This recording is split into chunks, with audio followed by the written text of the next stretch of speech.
travers une procédure accélérée, le Parlement européen a décidé jeudi de lever l'immunité parlementaire du Belge Marc Tarabella et de l'Italien Andrea Cozzolino. Tous deux sont soupçonnés d'être impliqués dans le scandale de corruption au sein de l'hémicycle. Le vote aurait dû se dérouler à bulletin secret, mais les parlementaires ont préféré se prononcer à main levée pour indiquer leur volonté de coopérer avec la justice belge. Marc Tarabella était présent et n'a pas caché avoir voté la levée de son immunité et déclaré ainsi publiquement son innocence. Je suis venu expressément pour voter en faveur de la levée de mon immunité parlementaire. Depuis le début, je le demande, parce que ça me permettra de m'exprimer par rapport aux enquêteurs qui souhaitent avoir des renseignements, qui me poseront des questions. Et maintenant, ils vont pouvoir le faire, ce que je souhaite, pour que la justice fasse son travail. Andrea Cozzolino était lui absent. Les deux parlementaires attendent désormais la suite de la procédure lancée par la justice belge. Cette décision du Parlement permet à l'enquête d'avancer et de clore un chapitre de cette affaire. Mais dans l'hémicycle, ce scrutin ne sera pas suffisant pour tourner la page. Le Parlement est très loin d'en avoir terminé avec le traitement de ce scandale de corruption. La justice est en train de faire son travail, mais le politique, lui, ne fait pas son travail. Et il ne faut pas s'arrêter à ce qu'il y a à la surface. L'enjeu, c'est comment on met fin à la culture de l'opacité et de l'impunité au Parlement européen.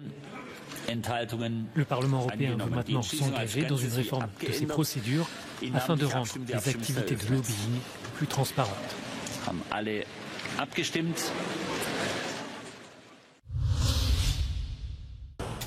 La Commission européenne a présenté ses propositions pour renforcer la compétitivité de l'industrie européenne verte et soutenir la transition rapide vers la neutralité climatique. Baptisé plan industriel Green Deal, ce plan vise à aider les entreprises européennes actives dans les industries vertes à rester compétitives au niveau mondial. Le plan s'appuie sur des initiatives antérieures et est largement considéré comme une réaction aux grandes séries de subventions vertes accordées par d'autres pays, notamment la loi américaine sur la réduction de l'inflation. La présidente de la Commission, Ursula von der Leyen, a évité de déclarer qu'il s'agissait d'une mesure de représailles au plan américain. We welcome this. This is good news. We have since long argued that the fight against climate change is a must for our planet, a must for our economic prosperity, and a must for our strategic independence. We are competitive. We need competition. What we are looking at is that we have a level playing field in the global competition as well as a level playing field within the single market. This is for us so important. En ce qui concerne le financement, la Commission est disposée à assouplir temporairement les règles existantes en matière d'aide d'État. Mais à moyen terme, Bruxelles veut un nouveau fonds commun. Or, cette idée a déjà provoqué une vive réaction dans les capitales européennes. De nombreux États membres sont contre toute forme d'argent frais, préférant les programmes existants. D'un autre côté, l'opposition politique affirme qu'il est impossible de s'en passer. In the funding, we see that it's basically old wine in new bottles. So we see that stuff like that was already spent for in Repower, the ETS revenues, they are also now again spent, and the Corona fund is spent again. So I'm not sure this will help us, because we actually need to have, I think, additional money on the European level. So we need to discuss about where to get this additional funding from, some kind of Eurobonds, and this is crucial. Reste à savoir si le plan de la Commission verra le jour dans sa forme initiale. Il sera discuté par le Conseil européen la semaine prochaine. L'adoption finale est prévue pour le mois de mars.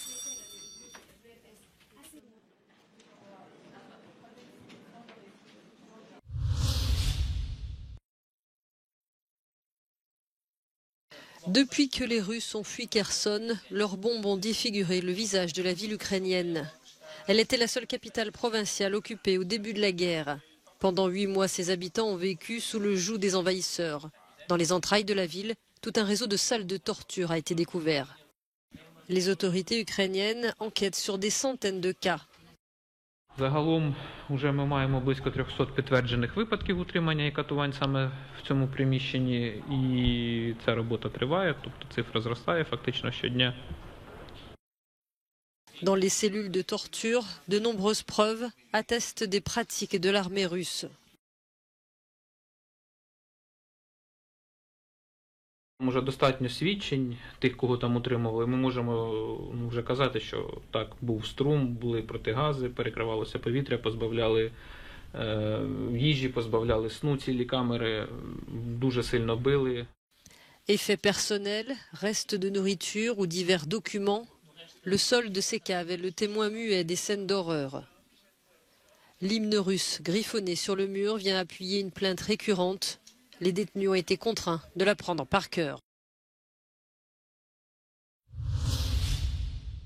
Gli eventi climatici estremi stanno aumentando in Europa e nel mondo e con questi i loro effetti devastanti. Qui a Ischia una frana di enormi proporzioni si è abbattuta su un intero quartiere facendo 12 vittime. Le nostre città sono pronte per affrontare eventi climatici sempre più violenti? Ne parliamo nel nostro nuovo reportage di Euronews Witness.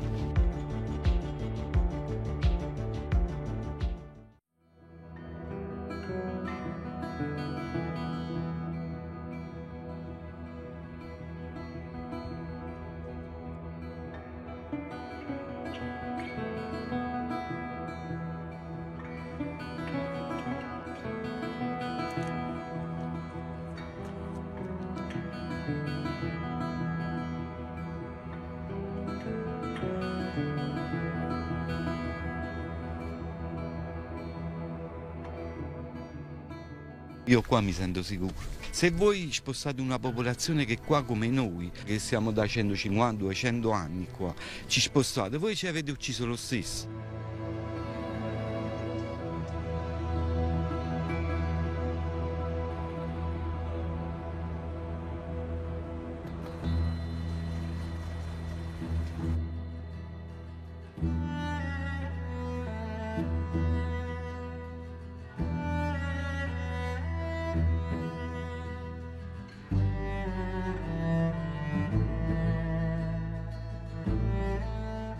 È ancora presto per capire quanto cambierà, ma è certo che cambierà.